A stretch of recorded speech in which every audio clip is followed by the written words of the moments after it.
So we are back again with a new movie review. We're stepping a little bit outside of our normalities, and we decided to review something that has piqued our interest. Critics seem to like it. Other people who've seen it seem to like it. And of course, the movie we're going to be talking about tonight is A Long Walk. That is a Stephen King novel adaptation now. I had I the resources and the time and energy, maybe I would have set up like 2 treadmills in here, and so we just.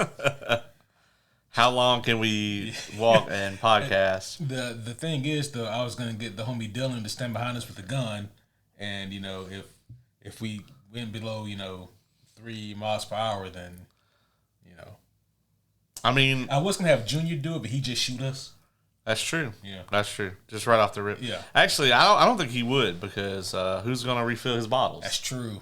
That is true. If he ends up in like the foster system, they're not gonna do that shit. And they're not gonna give him any alcohol. Yeah. Yeah. He would hate that. They probably gonna take his damn bucket.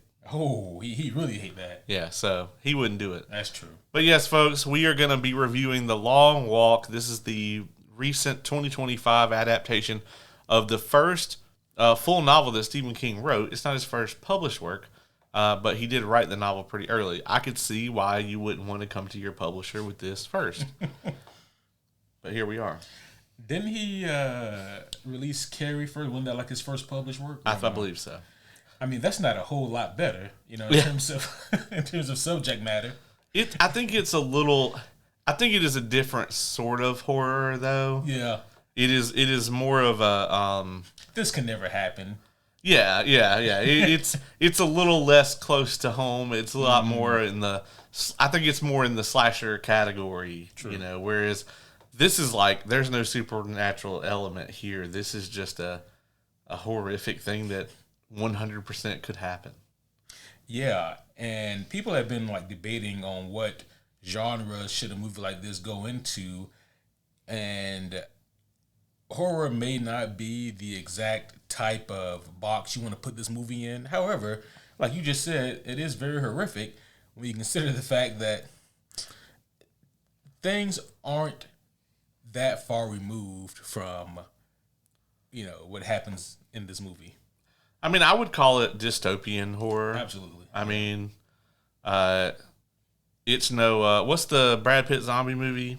World War Z. Yeah, I mean, like, they tried to read that, in fact, right? Like, from a standpoint of like, okay, well, if there were a thing that could turn people into zombies, this is how it might go. Same thing with like I Am Legend, similar situation there. Even though in the book that's based off of, they were more like vampires than they were like zombies. Yeah, and World War Z was also a vastly different book than the movie. Yeah. So. I will say I'm not like the biggest Stephen King fan ever. I don't have a huge like admiration for his work. I also don't take issue with it. It's just that most of the stuff that he writes, like I'm not really a big like horror person. I mean, obviously, all the fantasy nerds are going to point to Dark Tower. And I like Dark Tower, and they got the right person for the adaptation of that. Idris Elba. Idris Elba, right? Fantastic. Yeah. I mean, the perfect casting for that. But like, I just my mom is a huge Stephen King fan. She's I think probably read everything he's ever put out. Wow. I've read some of his stuff. Most of like the mainstream stuff. Langoliers might be the most out there thing that he's put out that I've read. And I've only read that because when I was a kid, I thought the movie was cool. What is that? So here, I could probably show it to you a little easier. You might have seen the movie when you were a kid, but the CGI is horrible. That sounds familiar, but it sounds like something that I tried to put far away in the closet of my mind. Yeah. It's from 95. And there's like these floaty fucking mouth alien I things. do remember that. Remember and I had that tucked so deep into the crevice of my mind, and there it is. Yeah, it was one of those things where like they clearly didn't have the CGI to do that shit back then. What year was that? 95. I swear to God, Terminator came out, and then everybody was like, "We can do anything without the money or the technology or the resources." They did not have ILM. No. Yeah. It's really crazy too. But yeah, like when I was a kid, I thought that movie was cool. I don't know why, but obviously now it looks like horrific nonsense to me. Was Lawnmower Man a Stephen King thing? I'm not sure. Like I said, yeah, I'm no subject matter expert on this. As a matter of fact, the main reason we're reviewing this is just because it's kind of the big ticket thing that's out right now. There's not any superhero content out right now. We weren't quite ready to pull the trigger, pun intended, with Doomsday Clock today. And Peacemaker doesn't come out till tomorrow, so here we are. Yep. We're going outside the box. Even though I do believe, is it tomorrow that Gen V drops? I think Gen V is already out. Well, I think it dropped today. But there you have it. So I'm going to go home and watch that shit. And I guess that's what we're going to do next week. Yep, it started with Gen V. I think we get in the first 3 episodes. Oh, I think it is the first 3. How many are... Oh, we don't know yet, do we? How many are going to be It's in probably the season? 8 or 10. I wouldn't say any more than 10. Yeah. It's crazy, man. Before streaming, we used to get like 24 episodes of TV every year on the dot. Like September, we were getting like 9-10 episodes. Then we were doing a Christmas break, and then January through like May or June or whatever, we got the rest of the episodes, season finale, and then right back at it in September. And then ever since streaming, it's like, oh well, you get 10 episodes every 3 years. That's still the CW model. Let me ask you, which model do you like more, though? Is it, though? Is CW still actually putting anything out like that? I feel like there's got to be something that they're still doing, right? I know that DC was their tentpole for a decade, but... I think CW has heavily slanted more towards, like, reality TV and shit like that now, if I'm not mistaken. Well, I mean, they had a run... Yeah, I think now they're trying to actually turn a profit because even throughout, all of these incredibly popular shows, they never had any idea how to monetize it, and the whole time that Supernatural, Smallville, Arrow, Flash, all these shows that were very vastly popular. Vampire Diaries, the originals, all these shows that had immense fan bases, they weren't making any money. Damn. And I think the network took a loss every year for I think from the time it was created until it recently changed hands. And I don't think it necessarily changed hands.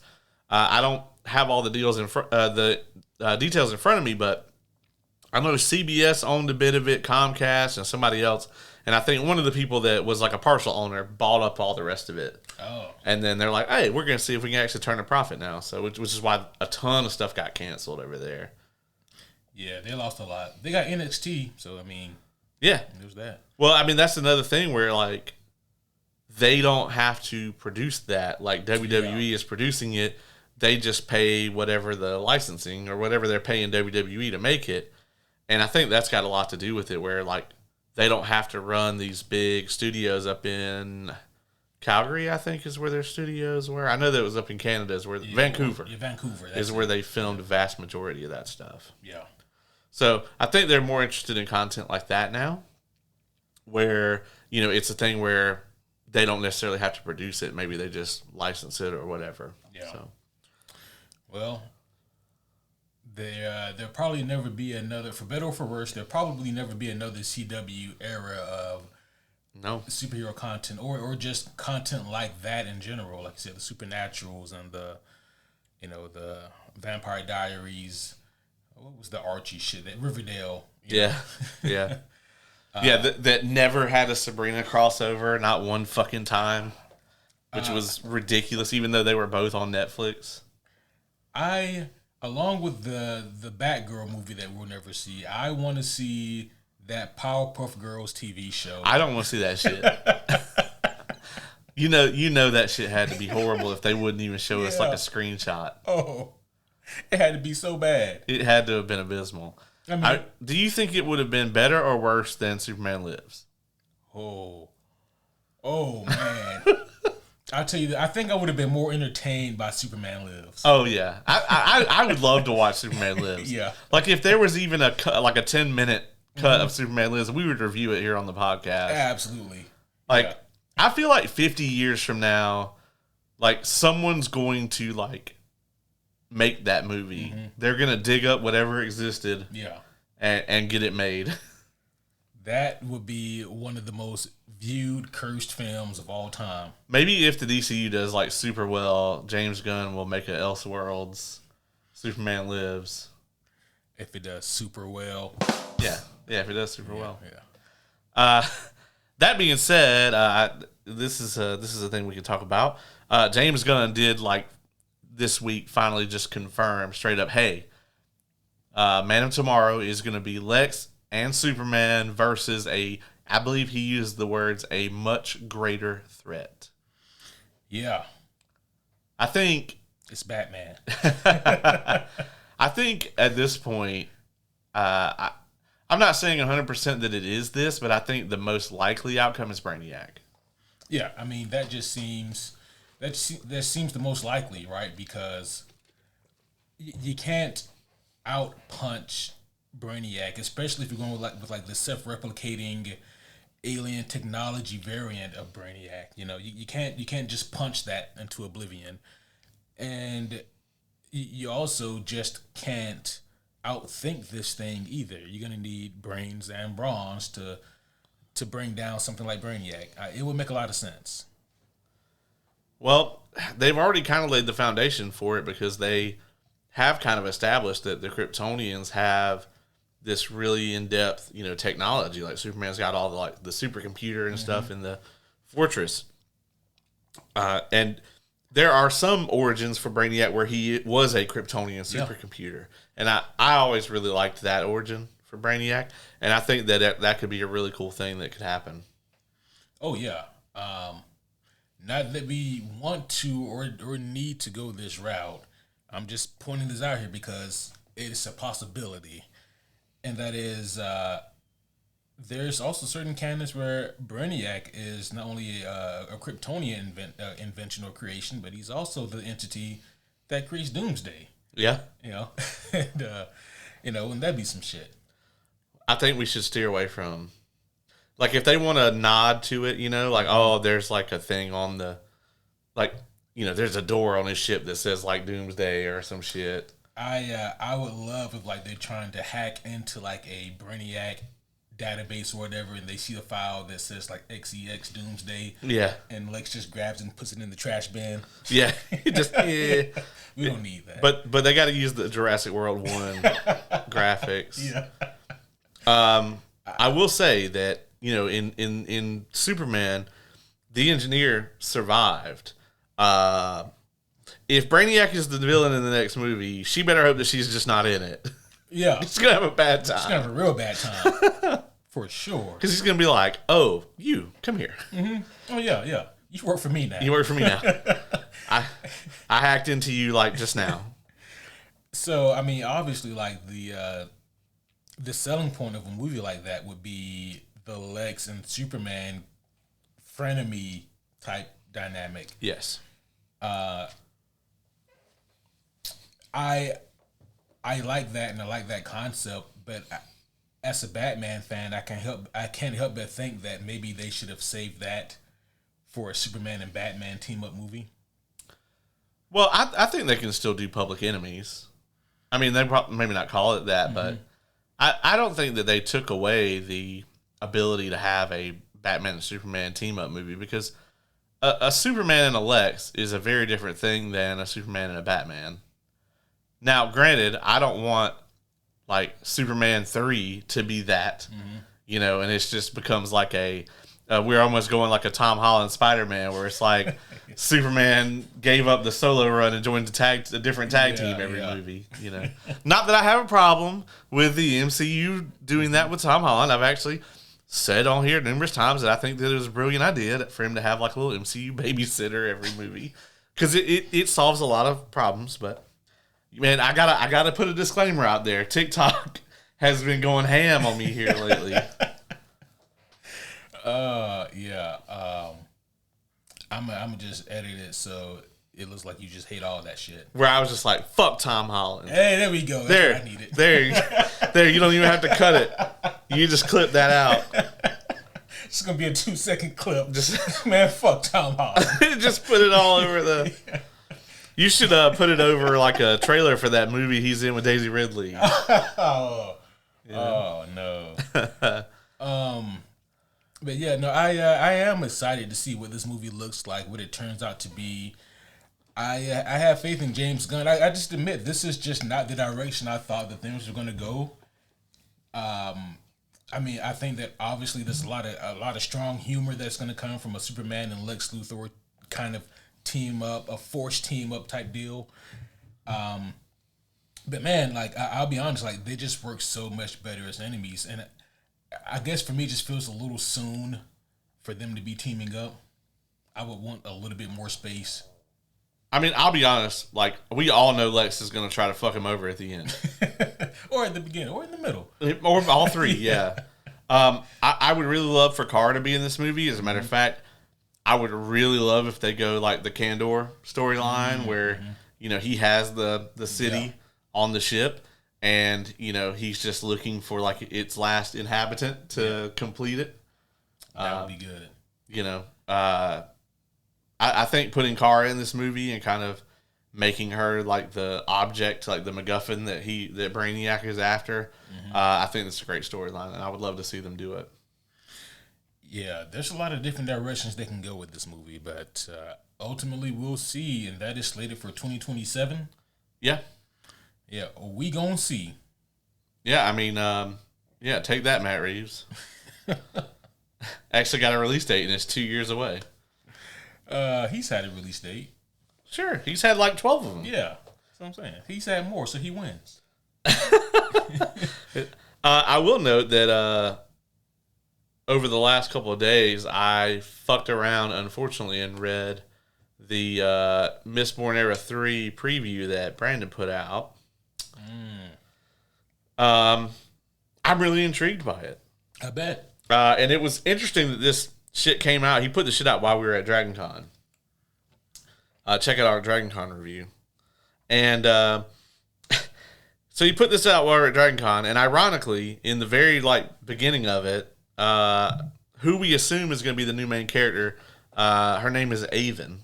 Okay. And she's on her way to a convention called SpacerCon because she's trying to get some autograph of some famous person. And she like didn't buy her ticket on time, and so like she's like trying to get like her friend to sneak her into the con, and the whole thing is like it was very on point for the time frame. But yeah, it was interesting, man, to have a character in that world, listening to some terrace mountain funk on their headphones was just it was a crazy thing to experience. That's gotta slap. I know, yeah. It is. Yeah, I mean it sounds ballin' as hell. I don't know what it sounds like, but Terrace Mountain Funk. yeah, I like it. Yeah, yeah, I like it. To segue into our subject matter tonight, so Charlie Plummer is in this movie. He plays the guy who's like a huge asshole, Barkovich. Okay. In this movie, that is actually my fan casting pick for Kelsier. Is that guy? Really? Yeah. Interesting. Yep. That is my pick. I actually think he would make a great Kelsier. Really? Okay. I can see it. I think in my mind I picture someone just a little bit older, or someone who presents at least a little bit older. And I think that they could probably Hollywood Magic make that work. Mm-hmm. For me, I would want a younger actor for them because they're going to need to be around. So, no spoilers. Yeah. The cogs in my brain were like, well. It's really funny because by saying that, I can both not spoil early and late things at the same time. He's going to need to be around. Yeah, interesting though. I don't think I'd be upset at that. I mean, obviously with things like that, like who they get for the surrounding cast would also matter. So important to see like what the overall dynamic would be for any kind of Mistborn movie. Yeah. Someday. Should we get into it? We should. With that being said, homies one and all, allow us to welcome you back to another very special episode of the Superhero Homies podcast. My name is Quentin, and as always, I am here with the coolest co-host on the planet. I'm talking about the homie Caleb. That's me. What's going on, everybody? We are here yet again. We have somehow been roped back into doing 2 episodes a week, and I feel it. At least it's not 5 like that one week. Oh boy, that was a long week. That was a long. It's a long week. That was a long week, and this is a long walk. So, up next, the reading of the rules. So, if you never tuned in for any of our movie reviews before, this is how it's going to work. The first half of this review will be spoiler free. We're going to talk about the performances. We'll briefly talk about the plot. We're going to talk about things like the soundtrack and the pacing.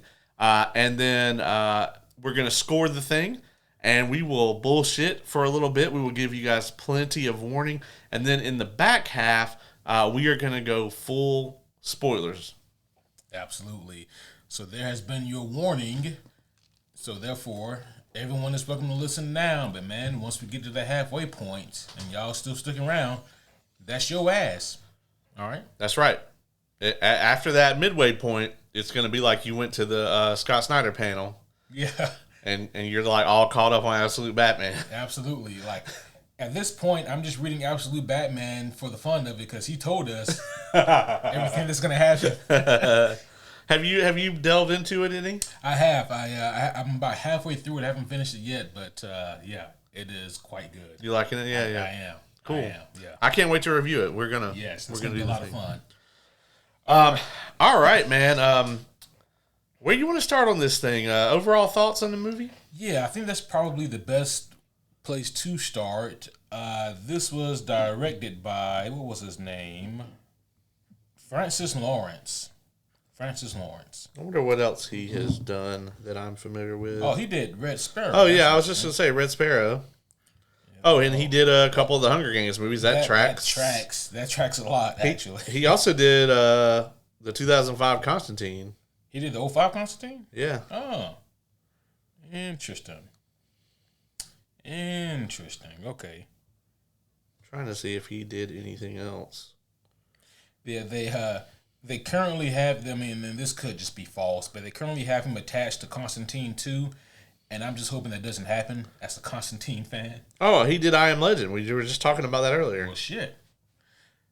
Yeah, that's ironic. He seems right up, right up the alley for a movie like this. Yeah. Agreed, yeah. Very interesting. But, yeah, vague overall spoiler-free thoughts on this movie. This movie, it clocks in at 1 hour and 48 minutes, so they don't waste time with this movie, and I appreciate that. I also appreciate just the uniqueness of this movie. I don't know what the budget was for this movie, but I can't imagine it being like super incredibly high just because of the nature of a movie like this. This will be, pun intended, I love the pace of this movie. You get just the one. Oh, okay. We'll discuss that. I love the pace of this movie. $20 million budget. $20 million. I mean, yeah. That's pennies in Hollywood today. Yeah. I mean, I'm for certain that who was it, Lionsgate, whatever studio was over this, I'm sure they had no problem forking out the money for something like this. $20 million for a Stephen King project. You know that Mark Hamill is $1 million of that. Yeah, easily. There's no way he did it for less. The thing that really sells this movie for me is the group of guys, because if you don't believe in them as characters and if you don't believe in their camaraderie, then you won't buy this movie. There will be nothing of true interest, in my opinion, that will tie you to this movie if you don't believe in what these young men are doing. And that for me is truly the strong selling point because the movie does a great job of establishing up front what this long walk is. And it does such a great job of just informing us as the viewers as to how this world functions and how bleak this society has come, that all these young men vie for an opportunity to enter into this contest, this competition, where they walk at a certain pace and they will keep walking until there's only one person left. All right. And if you fall behind pace, if you get a certain number of warnings, if you go off the beaten track, any of that, you get plow, and that's you pushing your ticket. You're done. And so you know from the beginning, and so do all of our characters. They all know and willingly sign up for this competition, and so they all know going into this that if they don't make it, that means that they are going to die trying, literally. And I think that this movie just does a great job of showing us just the visceral nature of this competition, the desperateness of these characters. And again, I can't say this enough, but just like the brotherhood that these characters form, knowing that they know that only one of them is going to make it, but still, there's a brotherhood that's there at times. I thought this was overall a tremendous movie. I will be honest, the ending did leave me wanting a little bit. It feels like we get this really big swell and we get to the end of this movie and then like it's over before you realize it's over. I feel like maybe they could have given us not much, just a couple minutes more there at the end and maybe flesh things out a little bit more or to expound on certain things a little bit more. But I think that overall, this is an incredible journey. That one was Junior's, and it's well worth going to go see. I had a blast with this thing overall. Kelly, what you think? I think it's rare that we ever have to give a trigger warning for anything that we cover on this show, but I'm gonna give one here. Probably don't go see this movie if very, very overt violence, particularly against young people, is a problem. I knew going into this, like, apparently when the director originally wanted to do this, they were trying to do a PG-13 cut of this movie. And Stephen King said, and I quote, "If you're not going to show them kill the boys, then there's no reason to make the movie. Don't make it. Don't bother." And it's not because he just wanted the gratuitous violence. It's because without it, you would underscore what it is. This is, a thing where this movie does not allow you the comfort of a cut. It doesn't do it. It doesn't shy away from what is happening on the screen at any point. It doesn't do you any favors with any quick cuts. There's maybe a few times in the movie where there's like a dark shot, so you don't necessarily see the full extent of an injury. But other than those couple of times, it is incredibly visceral, and I do think that it will probably make some people very uncomfortable. So just know that going in if you plan to go see this movie. And I mean, really, if you plan to keep listening to this review, because we're going to talk about it in detail. I agree with a lot of what you said there. The ending for me, it was one of those things where, the destination was nowhere near what the journey was. Everything that kind of led up to this, and there were some aspects of it that were somewhat predictable, but I don't tend to count off for that. As a matter of fact, the more I see Hollywood's quote unquote creative choices, the more I enjoy the predictability, actually, because I feel like when we got to a point where people were trying so hard not to be predictable, they just started doing shit that didn't make any damn sense. Yeah. So if those are my options, give me the predictable every time. But this movie had some nice twists and turns to it, and I really enjoyed the journey. And just like you, the ending, I didn't hate it. It didn't bother me too much, but it does fall flat. It is anticlimactic in the truest sense of that word. And I also agree with you that the relationships with the characters, and I mean, this goes back to everything we've said about anything ever, make it about the characters. Surprise, it works. Yeah, I mean, this thing made, I think, 15 mil in its opening weekend. Oh, that's great. So, 3/4 of the budget back. Yeah. Right off the rip. I think it's going to do well. I think that, obviously, Mark Hamill nailed it too. I mean, I think all the performances were really well done here, and to echo what you said, without that cast and that writing, this movie doesn't work at all. No, it doesn't. Without the cast doing as well as they did, and without the story having them all kind of commiserate together, it becomes a boring slasher movie. Oh, absolutely, yeah. And who wants that? It becomes murder porn at that point.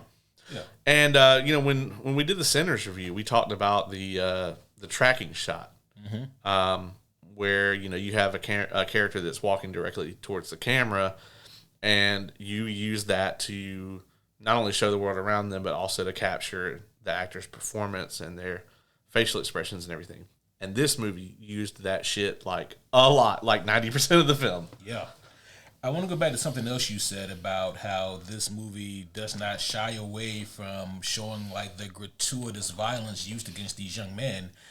And I'm someone who is pretty desensitized, like I guess most Americans, for what that says, to shit like that.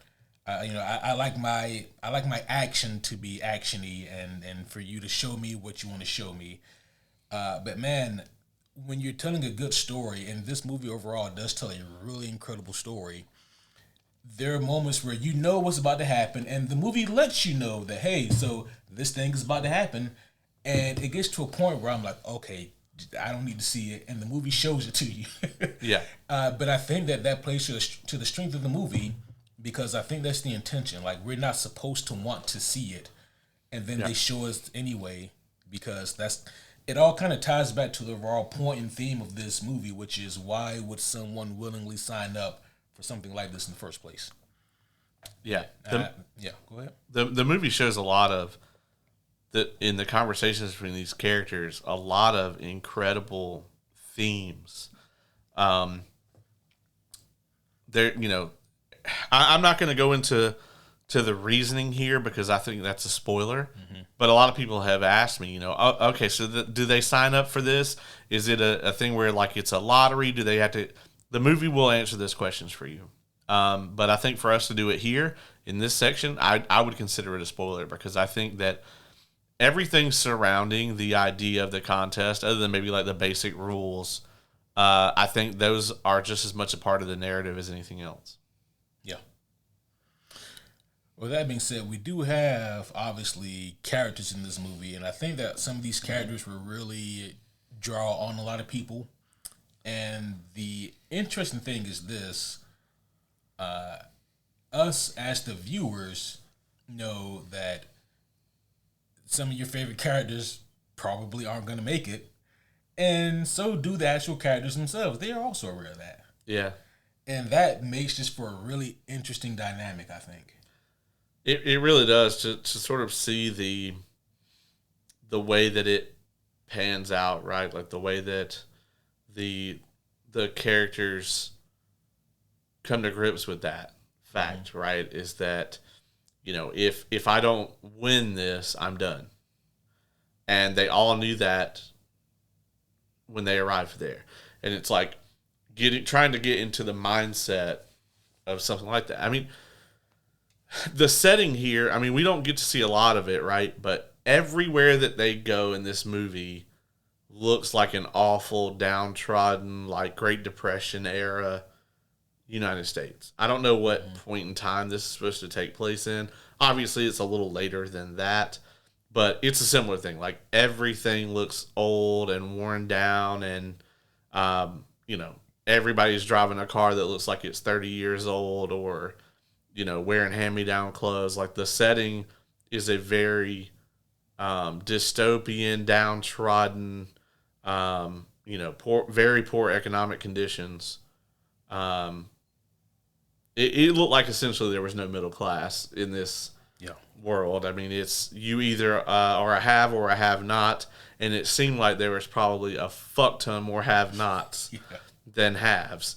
And the only way to possibly become a have for somebody who, you know, I assume is not born, you know, as a have, is to win this contest to the point where, you know, people would sign up for it. Yeah. I mean, this world is bleak for sure, but you kind of get the idea that maybe this can provide a better way. Yeah. You know? To talk about some of the characters here that we get. Yeah. We have first character we see is Garrity. Garrity, which is played by Cooper Hoffman.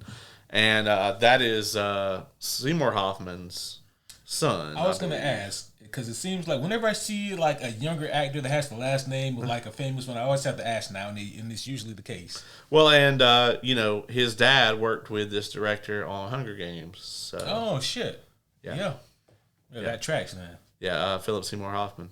Yeah, so the resemblance is there, and I really enjoyed this character and the performance. Yeah, he is kind of like, you know, one of you can definitely tell he's positioned to be like, okay, this is going to be one of the ones, you know. Right. And I think that he does a great job here. He's very endearing, but I'll be honest, a lot about what I have to say about this character can be applied to a lot of them. I can also say this, again, just looking at the broad scope of characters we have here, even the ones that are assholes, like, if it comes to a point where one of them is even maybe about to die, I'm like, oh, man, that sucks. Yeah, there was probably only, well, I really can't go into it in this half, but I will say that there was probably only one where I was like, yeah, you know, but I was like, okay. But I have to say, you know, one of the challenges of a movie like this where you have, you know, 50, like an ensemble of like 50 people, you know, it's going to be pretty evident who like some of the red shirts are. Yeah. It's going to be evident who some of the early deaths might be. And it's going to be evident who's going to be there for the long walk. And I don't think there's any way around that. You can't evenly space it out amongst 50 people. Yeah. Now, if this was like a 10 episode like season of TV and you wanted to shoot it like a documentary or something, and actually, now that I say that, that would be pretty interesting. I think. Would be. If you, not necessarily like a The Office mockumentary style, but I was thinking more like Band of Brothers. Yeah, but I think if you like shot it as if you were like a reporter actually covering. Like this is a throwback, but like an Iron Will. A what? Iron Will? Yeah, the dog sled race. You never watched that? You're speaking a different language right now. Oh well, it's this movie about dog sled racing. Kevin Spacey was in it back in the day, but Kevin Spacey is a reporter and he's on a train, and he's on the train in like they have like a car that has all the different reporters in it, and they all have their little like telegraph. The little clicky thing, telegraph. Transmit. Yeah, and they're all like telegraphing back home, like what the status of the race is, and like that's how the movie is kind of framed. You also could have told me that you had an acid trip and this is what it was, and I would give you the same response. No, this is a real movie. No. Now I have to pull it up, and then I'm gonna bust it out on the throwback. Yeah, this movie came out in 94, like back in 94. That was a real long time ago. A long time ago. Back in 94, yeah. Yeah, it's a real thing, yeah. I'll be dog. You never seen this? I've never seen that. Yeah, man, it's a Disney movie and everything. I think that's my first time even hearing of that. It's actually a pretty good movie. I liked it. Yeah, it was. I never heard of the dude who's like the main character ever again though. His name is Mackenzie Aston. I wonder if he's related to Sean Astin. Oh wow! But yeah, he's never really been in very much. So anyway, I guess it's only suitable. The more you know. But anyway, if it was covered, if you shot at something kind of like that, where it's like from the standpoint of somebody reporting on it, I think would be an interesting way to do it. I'll be honest, I don't know that I could go through more than an hour and 40 minutes of this. Yeah. Because the only thing I can think of, right, like if they were to ever do like a mini series of something like this, it would only be more heartbreaking because they fill in episodes with like, well, this is what the characters were doing before they got on the long walk. Yeah, you get backstory on like all these characters, and yeah, it would be awful. Mm-hmm. But Garrity, yeah, he is kind of like one of the MCs that we get here in this movie, and like you said, like it's unavoidable, right? Like you kind of know who's going to be here for the long haul. You kind of get the idea of who's going to be here for a pretty good amount of time and who's just not going to make it far. Yeah. But to the credit of this movie, though, that never really interfered with my enjoyment of it. Yeah, no, I agree. And that goes right back to like if these characters aren't awesome, then it doesn't work, right? Yeah. So obviously another one of those kind of main type characters is David Johnson, who we very recently saw in Romulus, in Alien Romulus, as Peter McVries. I really loved his character here. This guy's actually starting to become a favorite. He's just a standout in everything I see him in, and like in both this and Alien Romulus, like David Johnson, like you said, like he manages to like be a standout amongst people who are also really good. Yeah, and the two characters are incredibly different. He's definitely not like in a typecast situation. As a matter of fact, I think the character he plays in this movie, I think, is a pretty unique character overall. Oh yeah. I mean, not that his character in Romulus wasn't too, but we've seen characters like that in the past where it's like, I've never seen an autistic robot until I saw Alien Romulus. Yeah, but you've seen like a dysfunctional robot, and you've seen like autistic characters, and But his character in this movie, though, I think is pretty unique and has a very interesting perspective, and I really liked his character in this. Yeah, and I can't really say much more than that. Right, same. Yeah, there's a lot more I want to say there, but we got to hold off on that. But no, he's great, and like his chemistry with Garrity is amazing. He really went through a cut for this movie too. Oh yeah, there wasn't a single carb anywhere near that man. It kind of makes sense. Like again, we don't know a whole lot about this world, but like you get the idea that maybe their eggs are also expensive. Yeah, right. Yeah, like I think Garrity is the most like chubby character in the movie. Yeah. And he's really not. Right. He's just kind of like filled out, I guess, a little bit. Right. He's husky, I think is as they say. Yeah. I'm gonna skip around a little bit here, man, but Ben Wang is fucking killing it. He's gonna be a standout for a lot of people. So not only is he killing it in this, he's also the star of the new Karate Kid Legends. Oh shit! And he's in the Mean Girls musical as well. Oh damn! And he's not like a main character in that, but he definitely has like a standout character in that. And it's just interesting to see like that he's getting all these like spots. And once again, these roles are incredibly different. Yeah. Because his obviously his character in the Mean Girls musical is 100% comedic for the most part. And I'm assuming his character in Karate Kid is going to be quite serious. And then his character here is kind of a mix of the two. Oh, yeah.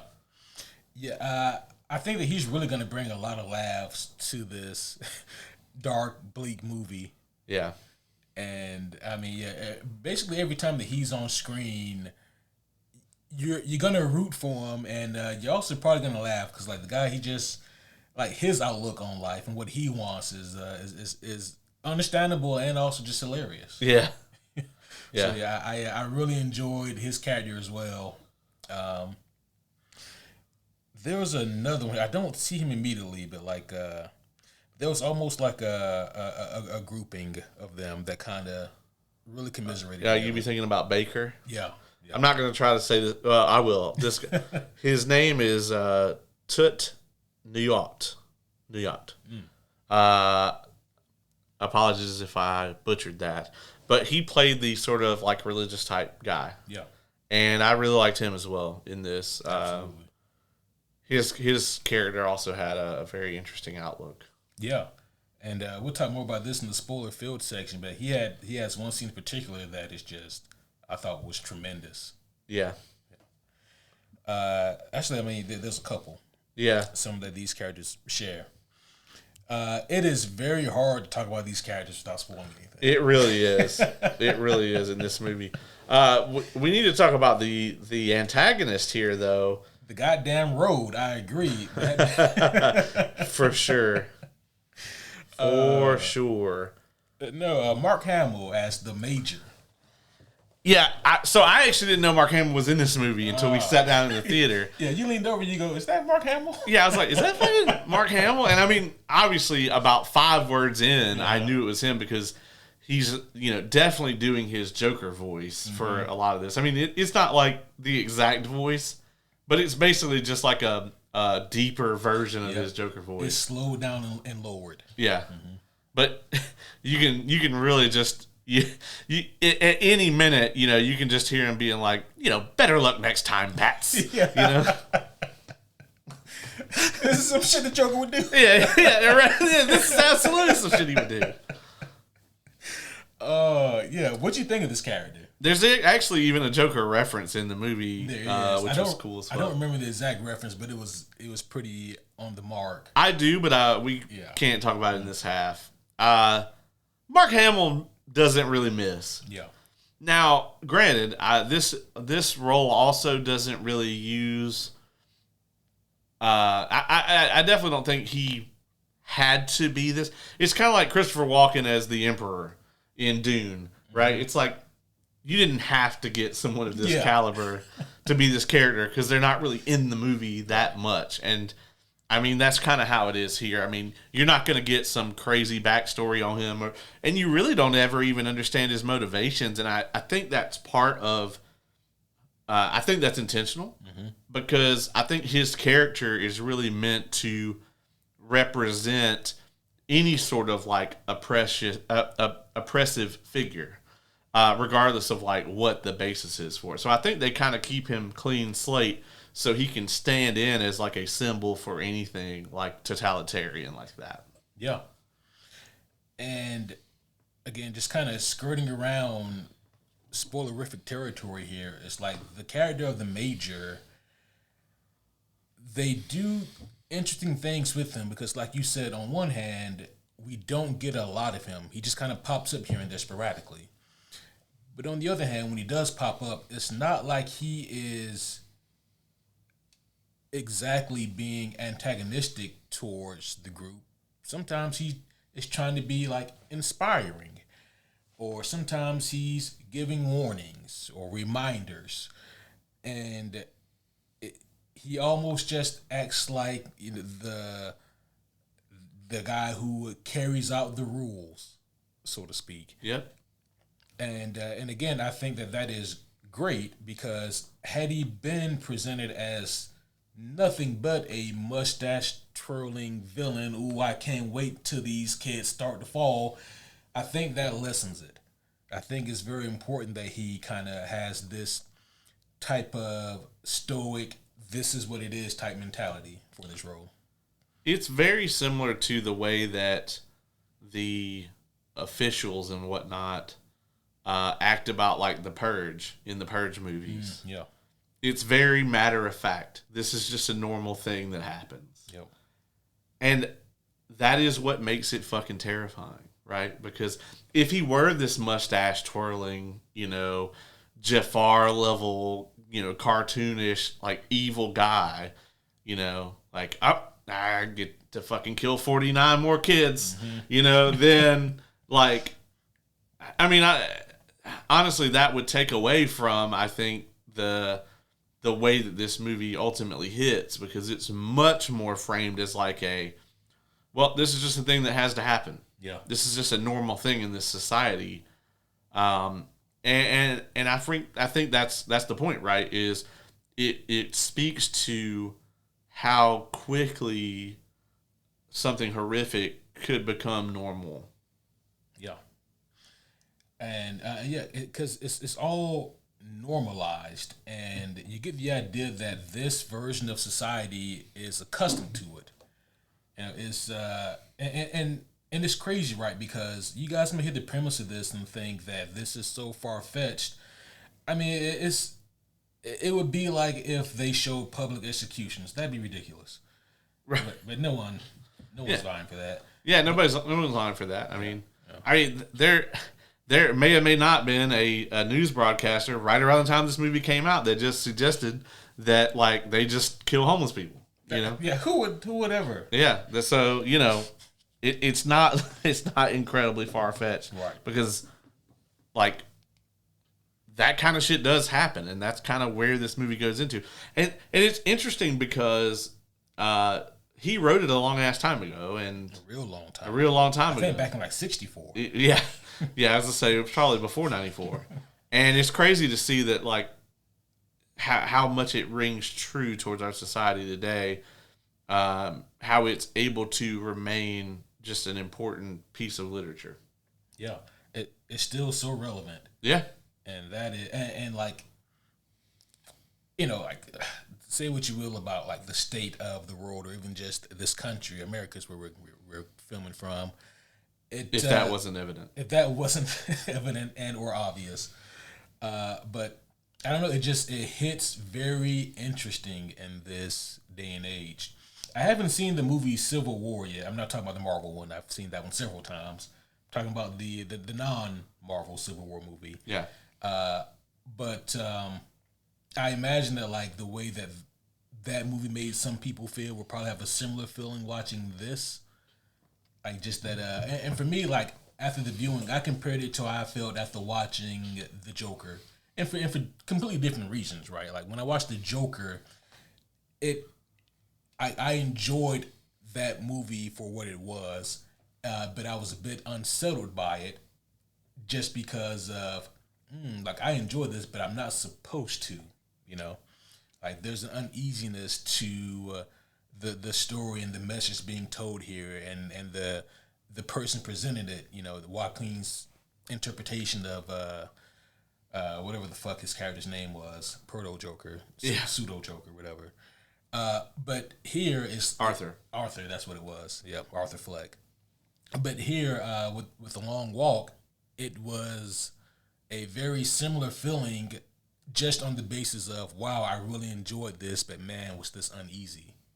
And so like that was a feeling that was hard for me to like comprehend back in 2019. When Joker came out, because I'd never really seen a movie that had me feel that kind of visceral reaction with an ending like that. Especially when you expect to see a Joker movie and then you get that. Right. But this is, like I said, a little bit different, but just kind of a similar feeling for me. Yeah, I mean, I think ultimately, when you look at something like this, there's a lot of layers to it. There is that way you just talked about of I enjoyed this as a like piece of art, and then down to like, okay, well but the subject matter is incredibly disturbing. Yeah. And it is. Yeah. And it's supposed to be. Yeah, and it is, and it is supposed to be. I'm trying to think. There was something that I was going to compare it to.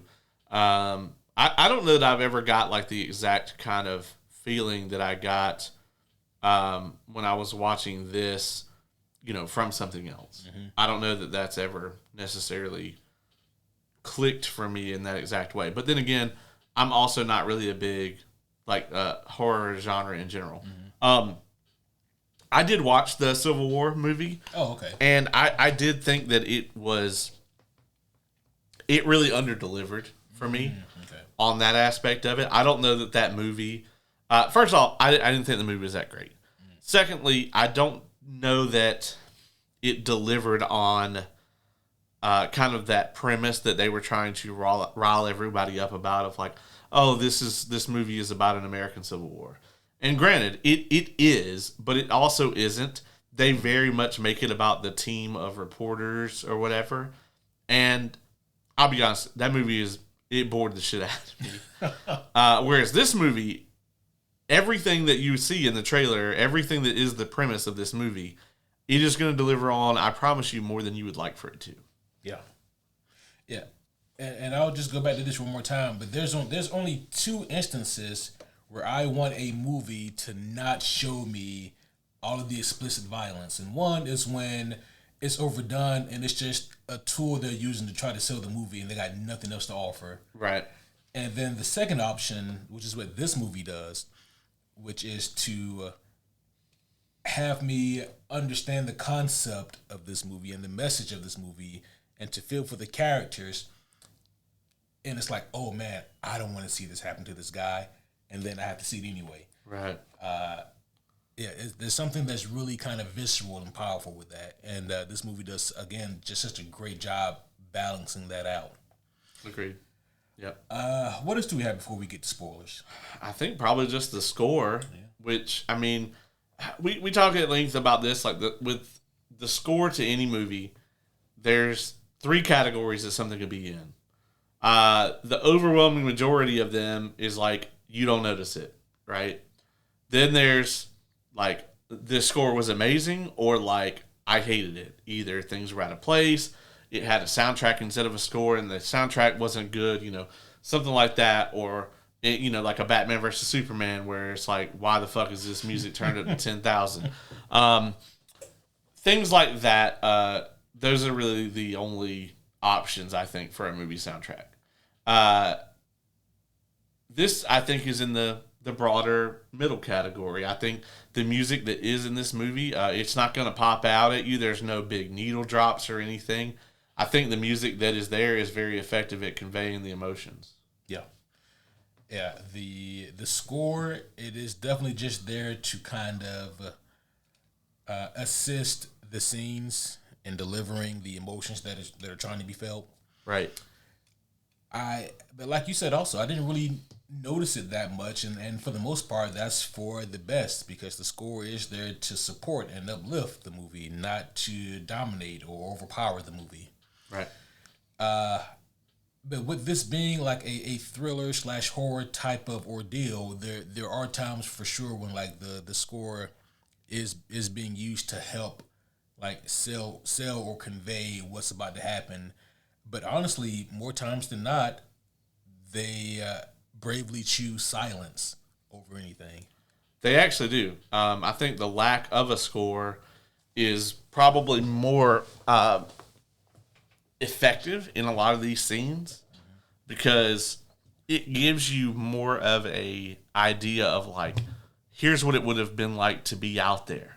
Because there's nothing, the road is going to be silent other than the characters talking and like sounds of like nature, right? And that's it. There's not going to be some music swelling. And when these characters get killed, pretty much the only thing that you hear is them screaming. And the other characters like reacting to it. It's not, oh, there's like a gunshot and immediately the music swells and the camera pans away. The movie does not give you an out like that. No. I guess the last thing I have to say about this is, again, the characters and just the premise of this thing is really what sells this movie. Yeah. Those two things blend together perfectly. These are human characters. These are very, very human characters that we get here. And so they have very human reactions and interactions with each other. And those things just really do such a great job of helping this movie out. The again, the pacing I thought was overall really good here. Like I don't know if there were any times where like I felt that the movie was dragging. It was like when moments weren't super tense, then things were developing between the boys. Yeah. And that was all entertaining. So it wasn't just like the tense moments were the only entertaining things. No, seeing the boys talk to each other, that was also very entertaining. I mean, literally a movie where they walk for 2 hours almost. The pacing in that could be very, like, obviously that would be a main concern if you were going to film this movie. They did a great job with it because this movie at all points is either endearing you or horrifying you. It's only doing those two things at any given time. There's really there's no moment of peace because the characters don't have that. Yeah. You know, they don't have any ability to rest. Nope. And we'll talk more about this in the spoiler session here in just a minute. But man, do they let you explore all those possibilities? That's true.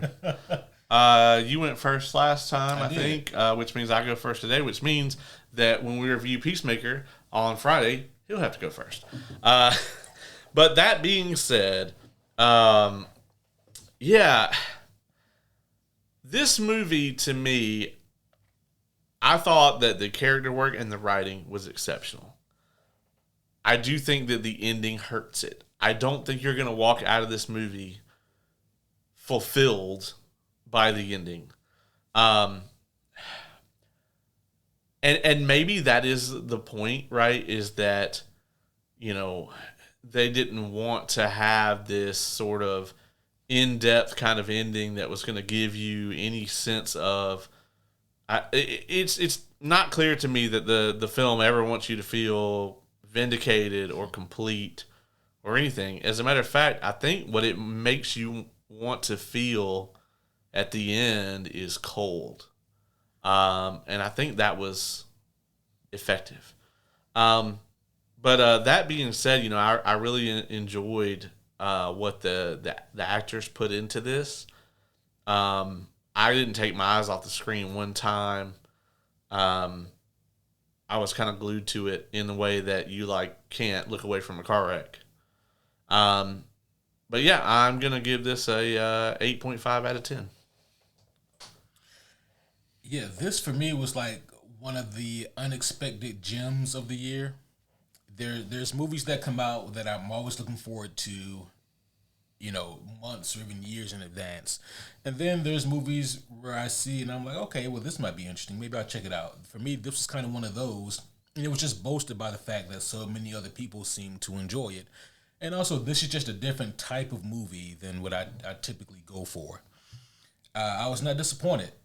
I think that, to your point and to what we said earlier, I mean, again, just the character work and the story, and then also I love just the look of the environment as well, like just the atmosphere of the road really also just kind of helped sell things as well. And then like them not shying away from anything. What does it look like at night? What does it look like when the boys get tired? What about when they get hungry? So we get to see all of that, and just seeing all of it in its raw, visceral nature was something else to see. Like we said, man, the ending of this thing does hurt it. And it's not like the ending here is bad. It's almost just a little bit stiff. Like they check off the boxes that technically needs to be checked off for this to have an ending, but it's not going to be a super impactful ending that matches the height of the feeling you get watching the movie throughout. Actually, I'm going to give this an 8.8 out of 10. Very nice. There you have it, folks. So we're going to give you guys a couple of minutes, if you haven't seen the movie, to mosey on out of here and go watch it. Or after you listen to us describe it, don't. That's up to you. But if you either don't care about spoilers, or if you have already seen the movie, then stick around and we'll get into some full tilt spoilers in just a moment. I wanted to talk to you about this. This is way off the subject matter. Good. This is what this is for. Probably need a little levity. Yeah, we do. Well, this is gonna, I'm sure, for a lot of people, and also for you in particular, gonna go from like levity to anger. Oh no. What is Daisy Ridley in now? Thankfully, nothing that I'm aware of. Okay, good. However, this was one of the wildest takes that I have ever seen. And that's kind of the point here of this post that this person made. Oh, dear. It's concerning Lord of the Rings. Oh, shit. Okay. Lay it on me. All right. Okay. I'm about to explain why this person is wrong as fuck. I think everyone kind of did, but I mean, kudos to this person for standing by his convictions. Yeah. The title of this post is Viggo Mortensen is not great as Aragorn. And I'm just going to go over something. I'm not going to read this whole post. I just want to talk about some of the highlights here that highlight his reasoning as to why he doesn't think Viggo is a great Aragorn. He is allowed to be wrong. Proceed. So he says, first of all, I respect Viggo as an actor. He's great in so many things, and he's clearly very dedicated and highly talented. But it's not easy to play the role of Aragorn. He is not a fully delineated character in the book. He is very much like Gandalf in some ways, but Gandalf gets a lot more dialogue and scenes and humor. Having said that, Viggo never made much of an impression on me as Aragorn in Lord of the Rings. There are excellent character portrayals in the film, but Viggo's just doesn't stand out. His Aragorn lacks charisma and emotion. It isn't easy to portray a character like Aragorn based on the books because his predominant mood in the books is just grim. However, while the other characters I mentioned did pull it off, Viggo just didn't. I appear to be alone in this reaction as everyone else in the role seems to love Viggo as Aragorn, but I just don't get what's so great about him. Not saying he's bad or that I dislike him in this role, but he just doesn't blow me away the way he seems to for everyone else. Thoughts? Okay, listen. Viggo Mortensen as Aragorn is probably the best casting in the history of casting. There are very few roles, right, where I would say that for a generation, you cannot recast them, right? I don't think anybody can play Aragorn while Viggo Mortensen is maybe not alive, but at least while he still could be Aragorn, while this person is available. Yeah. When Viggo Mortensen is 80, no, he definitely shouldn't play Aragorn because, ironically, Aragorn is 80. 80, 87? Yeah, but he shouldn't look 87. And so, yeah, but I do think that, number one, I don't think Lord of the Rings will ever be remade on the scale that it was made by Peter Jackson, at least not for a very long time, right? I think technology will have to go way forward, and even then, I don't see any studio making that kind of investment now. Yeah, I mean, even for Star Wars, right? You don't see Disney being here's $500 million, go spend 18 months filming this shit go ahead and film all 3 films. And start producing them before we get a cent back. Yeah. No one's doing that. It's a miracle that those Lord of the Ring movies were made in the first place when you put in that perspective. Yeah, because originally when they were shopping it around, most of the studios they went to were didn't want to give them the budget to do, practical effects, didn't want to give them the budget to do a lot of things. As a matter of fact, Peter Jackson was only originally pitching it as 2 movies because he knew that it was a gamble. Yeah. And when they took it to New Line and they did their pitch, New Line was like, it's 3 books, let's do 3 movies. And that was a fucking amazing... I mean, New Line has made countless amounts of money off of that decision. Whereas, the other studios that shut them down were no, just 1 film, And I mean, can you imagine? Oh my God. That story squeezed into 2 hours, 2.5? Because, I mean, even 2.5 was a stretch in 2001. Oh, yeah. There's no way. As a matter of fact, the only reason why it's acceptable to put a 3-hour movie in the theater now is because of those movies. Yeah. But Yeah, I mean, this is a horrible take, folks. There's no way around it. I mean, like what you like. It's superhero homies rule number 10. But holy shit. Vigo is just... I think he is one of the most incredible performers. Aragorn does have a grim outlook, which is why his portrayal of the character is so incredible. Because with his expressions, his body language, and his facial expressions, he is able to portray this character that has this incredibly grim outlook, but also that he has hope. You know, it's that the circumstances are what is grim. Not he himself. Like, he wants things to be better, but he also conveys a lot of doubt in himself. A reluctance because he thinks that he will fail the same way that his forebears failed. And to be able to portray that with body language and facial emotions, because, I mean, he only mentions it verbally once or twice throughout the course of the 12 hours of the films. So, yeah, I mean, that's one of the reasons. Also, the fact that he just incredibly looked the part. He's also a Tolkien scholar. He knows Tolkien's work incredibly well. Yeah, I mean, you're just not going to get anybody better. As I said, there's very few people that I think you can't recast them. I mean, just think about how incredibly, well received Patrick Stewart and Ian McKellen were as Professor X and Magneto.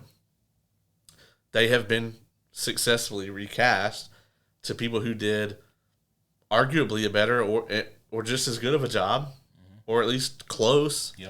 And been well received. And they will be recast again, probably shortly. A lot of people say that, Hugh Jackman, no, they're going to recast Wolverine. Someone else could play Wolverine. Fucking Henry Cavill just did it. And everyone loved it. So, yeah, I mean, I think that as long as Vigo is available to be Aragorn, I don't think you'll see anybody recast him. Because it's going to be impossible to capture that character in the way that he did. I guess the thing that leaves me baffled about this person's take on Aragorn is I want to know who he thought would have done a better job, and I guess more importantly, what exactly was he looking for that Vigo didn't portray. Like, I know he says specifically like charisma and emotion or what have you. He says that his Aragorn lacks charisma and emotion, and it isn't easy to portray a character like Aragorn based on the books because of his mood. But I mean, I don't know. Everything he says there just has me circling back around to I don't get it. Vigo did all of that in spades. So yeah, there's a difference between like a hot take and a bad take. And I think that this is just a bad take. And again, you're allowed to not like it. Sure. But I think that also like in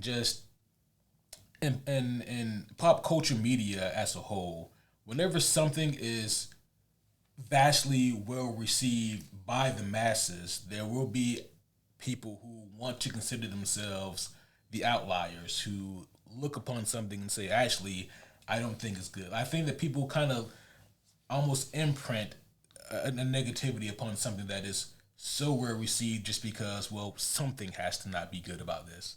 Yeah. I kind of get just a hinge of that. I don't know. But it's just one of those things where like I don't see it. I can't even begin to understand that point. It's very. When you were reading that off to me, I had a very similar feeling to the way that I feel when, there hasn't been a live action Cosmere adaptation yet, and so Stormlight comes up a lot. And when I see fan castings online for Stormlight, the vast majority of the characters in Stormlight are Asian, and the cast will be like 95% white people. And I get the same kind of, just a little vomit in the back of my throat when I think about that, as I did when you were reading off this guy's opinion. Yeah. That he's entitled to. Yeah, for sure. So. Oh, man, yeah. How are we still whitewashing in 2025? Right? I mean, it's like, did you not read the parts of the book where they describe these characters? I mean, they're also all like 7 feet tall, but I don't know what we're going to do about that. We're going to get a bunch of Yao Mings. All right. Well, the thing about it is, like, the gravity on this planet is lower than ours, and so therefore everyone is taller. Yeah. And so, like, everyone is taller. So it really doesn't, it's not going to matter. Yeah. Because everyone is relatively. People will be proportionate, so it's not going to matter. Yeah. That checks out. But, like, if everyone, freaking looks like, Elijah Wood, that's going to be problematic. Just to stay on brand here. Yeah. I guess to stay on brand would be reaching the end of this walk that we just went on here. That's right. This meander. Lord of the Rings, another movie about walking. And technically, if they stop, then people will die. Yeah, it'll just be a little different. But yeah, full tilt spoilers, folks. We are in the spoiler section now for The Long Walk. Okay, so early in the film, they bring this young kid on screen, and they're all joking about like, oh, there's no way that this kid, that this dude is like of age. I'm assuming you're supposed to have to be an adult. It sounds like 18 or older, I think. But most of them look 18-ish. Yeah. But this kid, Roman Griffin Davis, who played Curly, this motherfucker has award nominations. What the fuck has he been in? Because, I mean, the kid looks like he's the kid from Jojo Rabbit. Oh, okay. Yeah, he's the kid from Jojo Rabbit. Okay, that makes sense. Which, apparently Taika Waititi hasn't made a good movie before. Just wild. But, I mean, shit, Ryan Johnson's making good movies now. Yeah. So, There's another, what are those called? Not Glass Onion, but the name of Knives Out. There's another one about to come out. Yeah. I'm really excited for it, actually. But anyway, this dude, he plays this young kid who clearly, like, lied about his age on the forums or whatever, which tells you another thing that, like, they don't have social media and shit in this era because apparently, like, you can just kind of lie on the paperwork and, like, there's nobody that really can go in and, like, check it. So there can't be a lot of digital records. But this kid is, the characters joke about, like, we bet he's not even a day over 16 or whatever. And he looks young. Yeah. And when I saw him, I immediately was like, well, that guy's definitely not going to win. I was like, because they are going to use that kid as a tool to demonstrate to the audience that they are not fucking around. And sure enough, about 5 minutes later, they blew the side of this kid's fucking head off. Ooh. And it might be one of the most gruesome deaths in the whole movie. And that's saying something. Yeah, there's a lot of gruesome deaths. And because there's like 49 of them. Yeah. But just the shot that they, and here's the thing, right? And this is gonna make me sound fucked up. It is a gorgeous shot. It looks fantastic.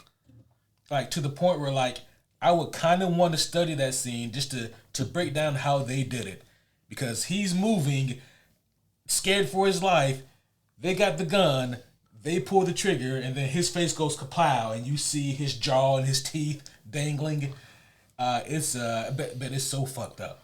Yeah, it's like some shit you would see in, like, Invincible, but in live action. Yeah. And it's like you said, that let the audience and the rest of the boys know that, they're not fucking around here. Like, this shit is for real. Yeah, I honestly did not think he was going to be the first death. I thought they would drag him out, that they were going to endear us to this character for a while, because it's the young kid, and then, like, it would be kind of towards the end of the movie. But actually, Olsen, Ben Wang's character, is actually the character, I think, that ended up filling that role. Yep. Yeah, his death was... so it gets to a point where some of the deaths aren't exactly super visceral, but they are really effective just because, like, oh man, like, I really like that guy. Yeah. His was the worst, I think, for me as far as like how I felt when it happened. Because in order to convey a message, because like what he does is like he tries to stand in front of the convoy when he's ready to give up and just like get like a quick death, and to dissuade the other boys from doing that, they shoot him in the stomach first. Yeah. And so they let him suffer, and he's crying out for help. And he even cries for like one of the musketeers in particular, the Bible thumper one. Yeah. And so like it's just this really magnificent, heartfelt scene, and it's just devastating because, like the boys have grown attached to each other. They're all on this kind of adventure together, but they're all falling off one by one, and you can't stop, you can't console. You got to keep going. Yeah. Or else you'll be in that spot. Right. And like his death was just like one of the most prominent ones that really showed that. Yeah. So agreed. Because honestly, I would have been fine with his character winning. Like if I had to pick somebody, it might have been him. Yeah, I really liked his character. I was really rooting for him. Yeah. See him get his 10 naked strippers or whatever. Yeah. Yeah, I was like, dude, you're gonna have the money. You're right. You'll be fine.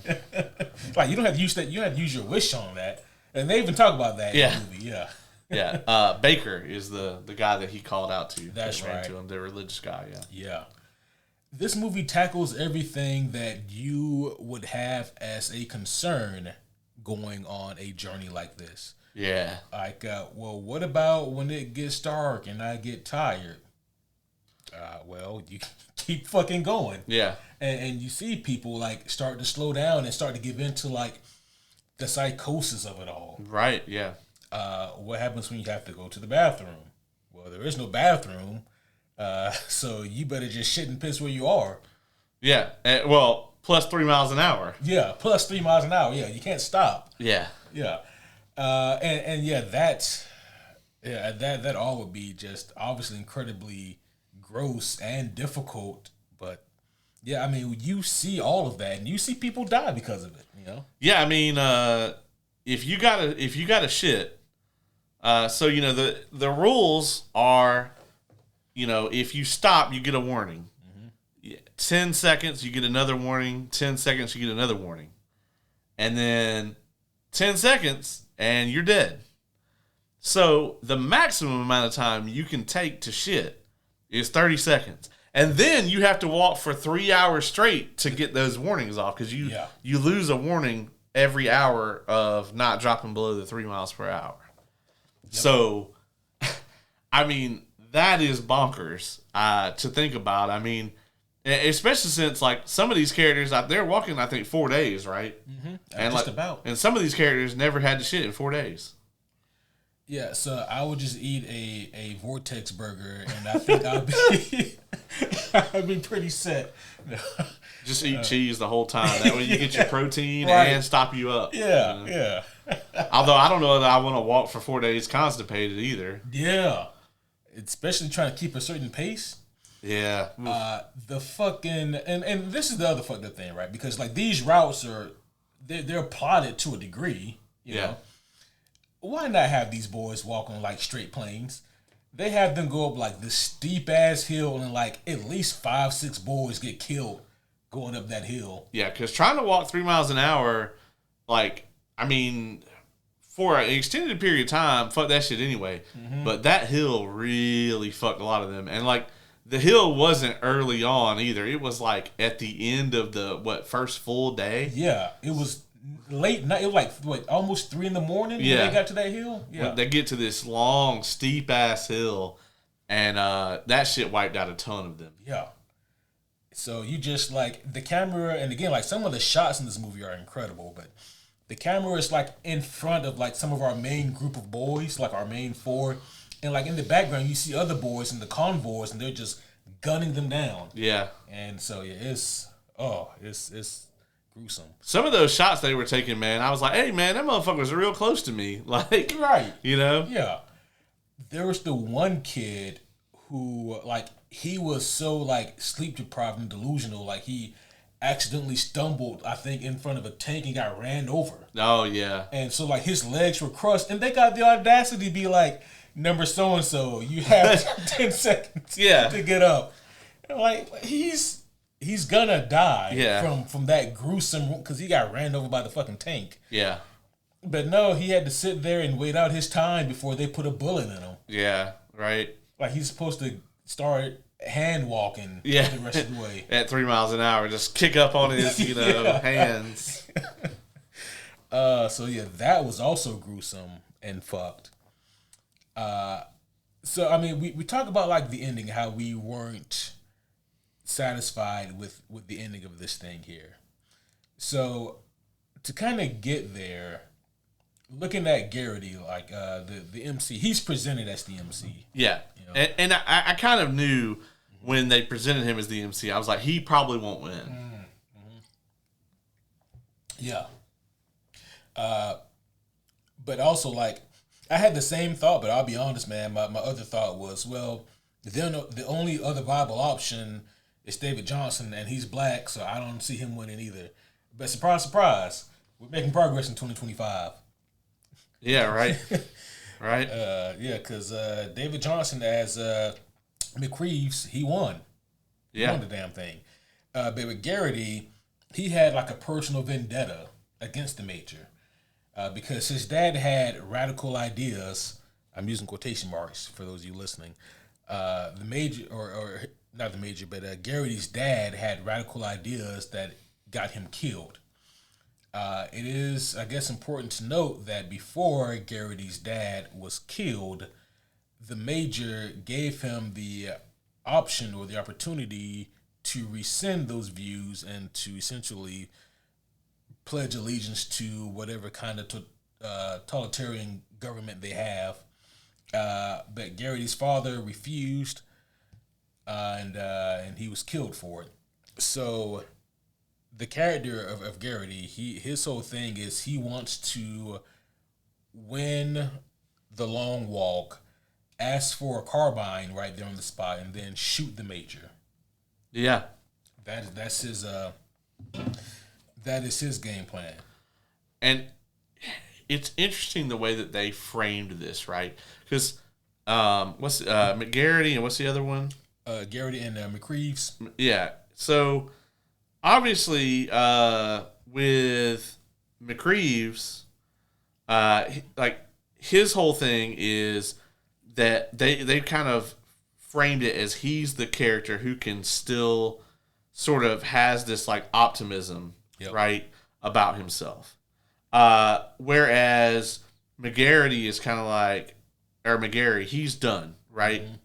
Mm-hmm. He's just kind of, he describes it as like he can't see the light anymore.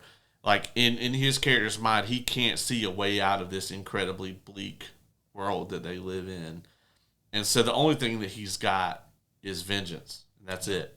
That's the best that he can possibly hope for. That's his end game. Yeah. Is to get vengeance for his father.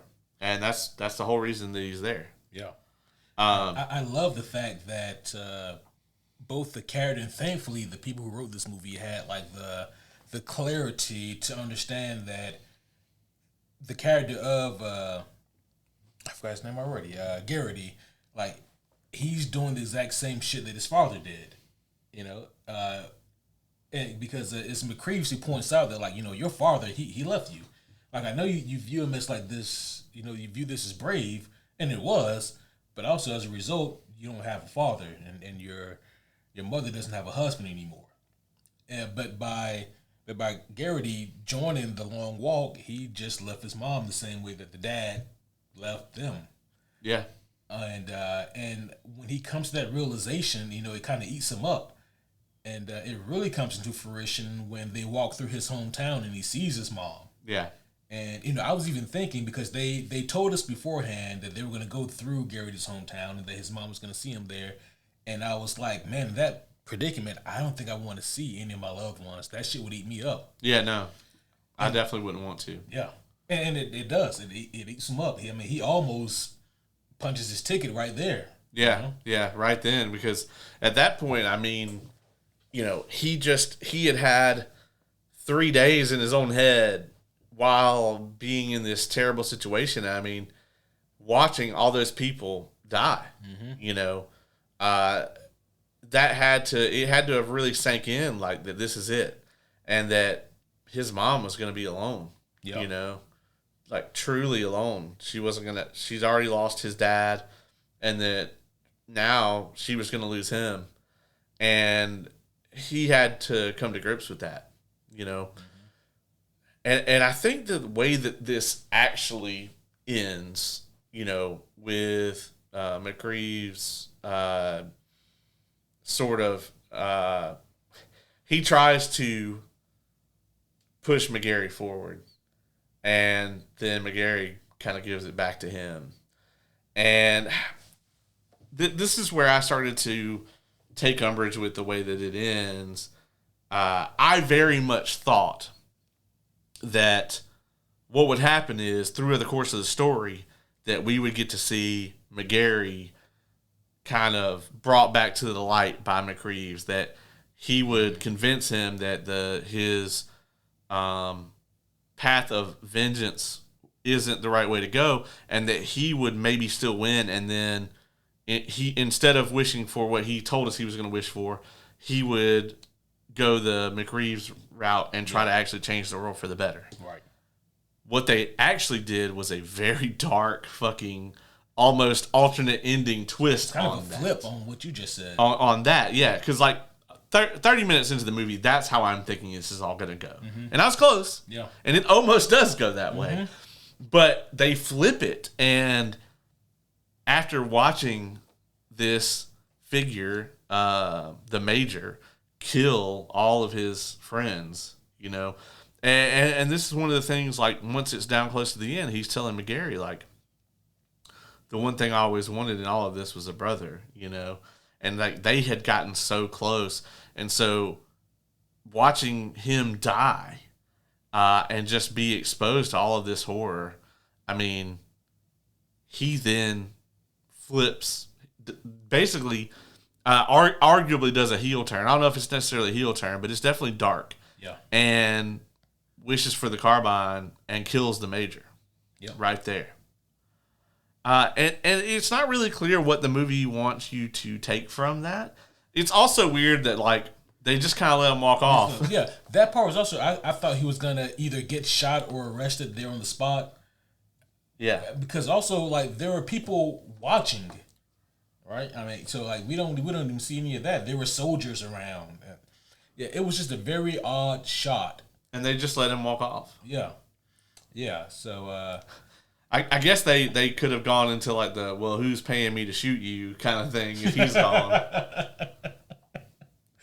Yeah, but we don't know. Yeah, we really don't know enough about the, like, structure of this world to know. It's like, okay, is it just like the Major here is like the king, and it's like whatever he says goes, right. And like, okay, well, if you kill him, well, there's nobody in charge now, so, yeah. You know. But if that's the case, you'd think someone would have killed him before this. Yeah, for sure, right? There'd be like some fucking V for Vendetta motherfucker who would have came through ages ago. Yeah. I mean, it's totalitarianism 101. You always got to have a worse motherfucker than you as like your VP or whatever, so that if they take you out, then they got him. Right. You know? Come on. This is simple stuff. Yeah.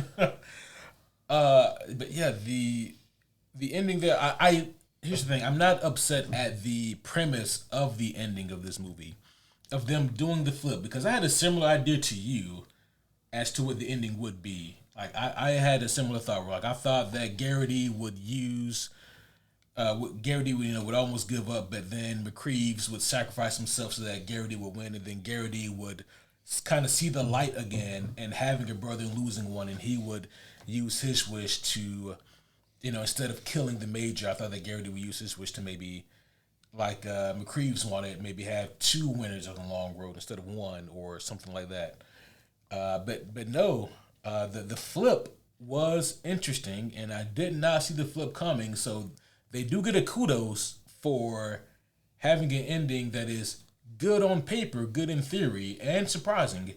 However, like, the execution of it is really just where they stumble for me, because there's not enough explained, And for something that was such a thought-provoking character type of movie, we really don't get anything here for this ending for that. Yeah, I mean, after he shoots the major, it's just like a slow fade to black. Mm-hmm. And you really don't see like any of the repercussions of that. And like maybe that's what the movie's trying to do. Like maybe the movie is like, trying to let, just make that a water cooler discussion where it's like, okay, well, it's up to you like to determine what happens next. But I tend to not really love that. Yeah. I prefer for art to be relatively contained, and I prefer for my films to have an ending. And you might disagree with that. That's fine. That's your right. But for me personally, that's why I didn't really give a fuck about Blade Runner when I watched it. Because I was like, man, this ending fucking sucks. There's like 45 more minutes of movie here. Like for me, I compare it to another movie that I also really love, which is No Country for Old Men. I love the movie, man, but that fucking ending is kind of a non-ending for me.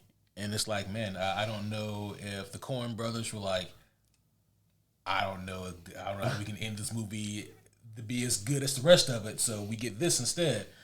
It's kind of the same thing here for me with The Long Walk, where it's like the journey is so good, but how do you end it on such a high note is kind of the hard thing to do here. And the thing about this is, like, it kind of like all of my movie watching lately has been bleak. Because on your recommendation, I recently watched The Devil All the Time. And I thought that was a really good movie. But it also kind of has a non-ending. It kind of does, yeah. At the end of the movie, I was like, that was really well done. Mm-hmm. I'm not really sure what they wanted me to take from it. I think that movie is the most, I had to check it to make sure that Quentin Tarantino didn't direct that. Because you get so many different POVs, and it's the most like a Tarantino movie I've ever seen a movie be without being a Tarantino movie. And also I was like, man, this is. I didn't expect the Spider-Man Winter Soldier rematch to go this way. No, that was a great movie though. Just a great character movie, but. Also, just incredibly fucking dark. So dark, yeah. Yeah, there's not a single redeemable character really in the movie. The closest is Tom Holland's. Well, I would say it's actually probably his sister. Oh yeah, but I don't want to spoil the movie, but I mean, nothing good really happens to anyone in this movie. Yeah, all the characters are a range of mostly gray to just dark, and then what the things that happen to the characters are just all dark. It's just all bad. Yeah, it's all bad. It's real bad. Yeah. You don't want to live in that bumfuck town in that bumfuck time. In either of those bumfuck towns. Yeah, there's two bumfuck towns. Oh man, but you don't want to live here either in this dystopian society with The Long Walk. So we talked about this a little bit earlier in the spoiler-free section about why anyone would willingly sign up for something that will most likely end in your death. And we spoke about this after we got out of the theater yesterday, and it's just the idea of how bleak and how bad does society have to get to where you feel your only hope, your only way out is through this arduous contest where the odds are absolutely not in your favor? I mean, they said that, hey, do you know anybody who doesn't sign up for it? Everyone signs up for it. And it's because the economic conditions are so awful. Yeah. That the only way you can possibly escape them is this. Yeah, this is like the worst Willy Wonka contest ever. Ever. Yeah. It's instead of Oompa Loompas, there's just SWAT team. Yeah. It's wild because just to imagine what the conditions have to be like, and it's very evident that there was some kind of civil war in America, and after that, our economy is completely fucked, which it would be, right? Yep. regardless of what the two sides were and who won and who lost, the economy would have been fucked. And it appears like it was. And like this is kind of their solution or whatever, I guess, is like we're just going to sacrifice 49 young men once a year to encourage everybody to work hard. Yeah. Yeah, they tried to spin this thing as something that's patriotic, something that is good for the country. Yeah. But it's just senseless killing. It's almost like they're trying to tell us about war. I don't know. But, that's just kind of the feel that you get from this thing. I like, though, that they did at least vaguely discuss the fact that all of these young men, like everyone in the country who was eligible applies for this. That tells me that people in that society think that the chances of them climbing out of the pit they're in are much greater entering the long walk than it is trying to find another way. Yeah, like a 2% chance must be a better chance than any of them are ever going to have. Yeah.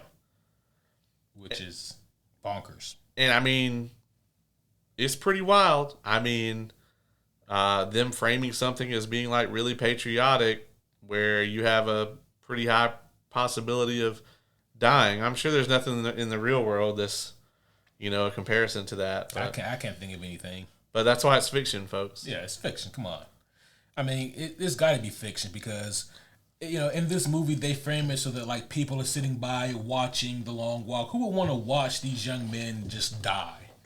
Again, what kind of society you think we live in? Right, yeah. We would just publicly show people being killed. Come on. Right, yeah. That'd be crazy. Yeah, I mean... No one in our society would ever suggest such a thing. No, it wouldn't happen. No. But, I mean, that's what, that's why we have these alternate realities. Yep, that's right. Yep. Anything else in the spoiler section that we want to talk about? Baker's death, for me, was almost as impactful as... Olsen. As Olsen. Yes, Olsen's. Baker's was rough. It was the most drawn out. Mm-hmm. They definitely wanted you to, like, feel for him because, like, the two main characters really, you could tell they wanted to save him, but they also knew that he wasn't going to make it. Yeah, and then it's like, save him. I don't want to sound mean, but like, save him for what? Like, it has to come down to just one of you, right? Yeah. And it's like, so you can either prolong his suffering, and slow yourselves down, or, I mean, there are no good options. And I mean, he wasn't going to make it. No. I mean, his brain was hemorrhaging. Yeah. So, yeah. He was done. Yeah. Like, done. Even if he had been at a hospital, I assume they have those. Maybe they don't. There's like 2 people working in them. Yeah. That wouldn't happen either. But yeah, I mean, even if he had been like at a modern hospital right then, I don't know that there would have been very much they could do for him. They could maybe make him comfortable. Yeah. That's about it. So yeah, but his death was also it wasn't like the most horrific thing we've seen. It was just so disheartening because of the circumstances and because of, like, their friendships. The guy who we find out he was one of the last 3. We find out that he is the illegitimate child of the major. Yeah. And it was interesting, right? Because his whole thing was like he wanted to win, not to kill the major, but so the major would take him in. Yeah. He wanted that to be his wish. That was also interesting. And then it's like I knew there was something up because in the beginning of the movie, when he gets his number, the major says something like "Good luck, son," and like I was like, I don't know if I should just brush that off as like "Good luck, kid" or whatever. Yeah. Or if he meant something more than that, and then we find out, yeah, he definitely meant something more. Yeah. And so he even says that, yeah, I didn't think that the major knew, but he knows. And which is just all the more fucked up. Yeah, I mean, his was really fucked up. Then there was it Harkins? Harkins? That sounds familiar. Which one was he? He was like like I think like it was Parker, who was like he was like part of the last five. The Native American indigenous person. Yeah, man. He went out like a gangster. Yeah, as I say, he actually took a guard or two with him. He could have took out a little bit more, I think, had he really been wanting to. Yeah, I think he could have taken out quite a few of them. Absolutely. And it's honestly like shocking that no one else because I think they said this is like the 19th or something like that. Mm-hmm. They're like no one else, which I mean they probably just cover it up. I mean, absolutely. Like, none of that shit makes the broadcast or whatever the fuck it is. That's got to happen every long walk at some point. Yeah, they just cut that out. They just edit that out. That's probably why they don't allow live coverage of it. Right, yeah. Exactly. But yeah, we also, we talked about Charlie Plummer earlier and his character in this, Barkovich. Oh, yeah. Yeah, I really wasn't sad to see this guy die. I was the least sad to see him go, but it was still like you were a real piece of shit. Yeah. But at the same time, I guess I'm just of the idea that man, no one deserves this. Yeah, I mean he lost his mind. His body didn't give out on him. He which I think this dude wasn't really a stable motherfucker anyway. Nah. Everybody knows a Barkovich. Yeah. Everybody knows you have that at least one legitimately mentally unhinged skinny white kid. Yeah. Everyone knows one. And that's this kid. Mm-hmm. And he fucking lost his shit completely. Yeah. He wasn't real put together beforehand. Nope. But after all this, he was after just 3 days of being around, constantly having to walk and being around death.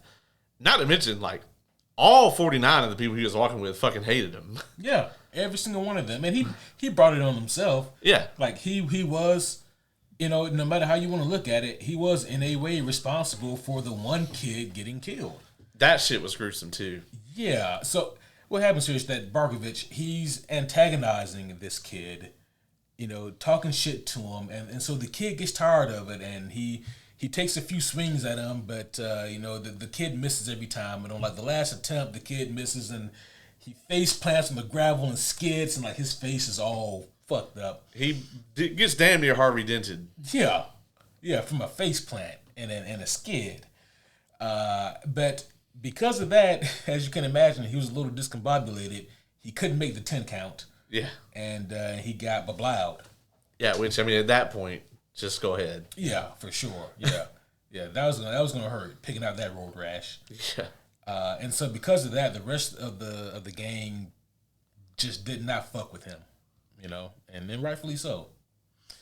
There was the one guy who wanted to write a book about the whole thing. He was the one who had the fucked up ankle, and that also looked gruesome. Oh man, yeah. Because his ankle it was already festering, and starting to fucking fall apart. But it was damn near at a 90-degree angle. Yeah. Yeah, I guess he twisted it or snapped it or something. Yeah. And, you're done. Yeah. That's it. Yes, that's it, man. Yeah. Have a seat.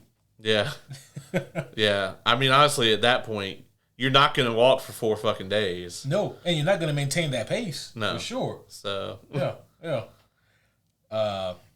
Yeah, so I think that this is an incredibly harrowing movie. I also think that it's just a damn well put together movie. It was, yeah. Especially for something so horrific, right? Yep. In the hands of a lesser director, this would be just a dog shit movie that I wouldn't think twice about. Oh yeah. Yeah. Just imagine if, Eli Roth got into this. Oh, my God. Oh. I was going to go Michael Bay, but you hit the... Because this is some shit Eli Roth would have signed up for. Absolutely. Yeah. And they would have been like, no. Yeah, no. Oh... Oh, man, you got anything else on this one, man? That actually made me think, there's that new Paul Thomas Anderson flick. Yeah, It's got Leo in yeah. it. It's called like what is it, like Bad? I saw something about it. It's like More Bad Things Happen or some shit like that. What's the name of that movie? I've completely fucking derailed us here. One battle after another. One battle after another. Yeah. And I'm not like 100% on the concept of the movie. It doesn't look great to me, but I'll probably check it out anyway. But I think he would have done a good job with this.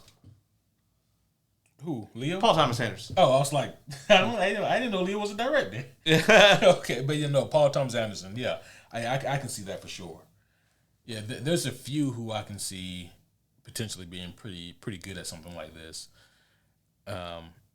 Again, I just wish that the ending could have been a little bit stronger, had a little bit more oomph to it. And honestly, like, it doesn't even matter if it's an ending that I would agree with. I just wanted them to strongly commit to something. And that would have been enough for me. But, yeah, I think that's all I got on this one, though. Yeah, actually, I didn't even mean to draw this line when I suggested that I thought Paul Thomas Anderson would do well with this. But There Will Be Blood has a kind of similar feel to this movie. Oh, yeah. Daniel Day-Lewis, man, that's and they end in kind of the same way. A motherfucker murders another motherfucker and then walks off. It's not quite the same tone, right. but yeah, I mean the dread in that movie is kind of absolutely is similar. Yeah. So. I agree. And that's the difficult thing to do, I think, is to tell a story that's so compelling with characters that are so compelling that you are drawn in enough to feel that sense of dread. Yeah. It didn't happen very often, and that's what makes this movie so unique to me. It's a hard thing to put in a film because, people go to the movie to be entertained and you want to enjoy yourself. And this is definitely not a movie that really allows you to do that necessarily. No. You can enjoy it as a piece of art, but like the subject matter itself is insanely grim. Yeah. And that's what it's so conflicting, right? Because as art, I thoroughly enjoyed this movie, but as a human being who is non-sociopathic, yeah. I feel so conflicted because this is a great movie. I don't know if I'll watch it again anytime soon. Yeah, I probably won't actually at all. Yeah. But yeah, that's all I got, man. Yeah, that's all I got. Again, great movie. If you guys haven't seen it and you just stuck around for the whole thing, well, now you know our thoughts and feelings on it. If the aforementioned trigger warning does not dissuade you, then yeah, we 100% say go see it. Yeah, right, exactly. But that's all, folks. Make sure that you catch back up with us later on this week because we're going to be right back in a couple of days to review the latest episode, episode 5, I believe, of Peacemaker. We'll be continuing our coverage of that, and then we're about to also add Gen V into that mix. So we got a lot of cool stuff coming up. Hopefully, all of it will be less grim than The Long Walk. We'll at least laugh along the way. Yeah, we'll at least laugh while Homelander murders people in Gen V. Yeah. Well, that's going to be all for now, homies. But we'll see you guys again very soon. However, until next time, my name is Superhero Homie Q. I'm Superhero Homie Caleb.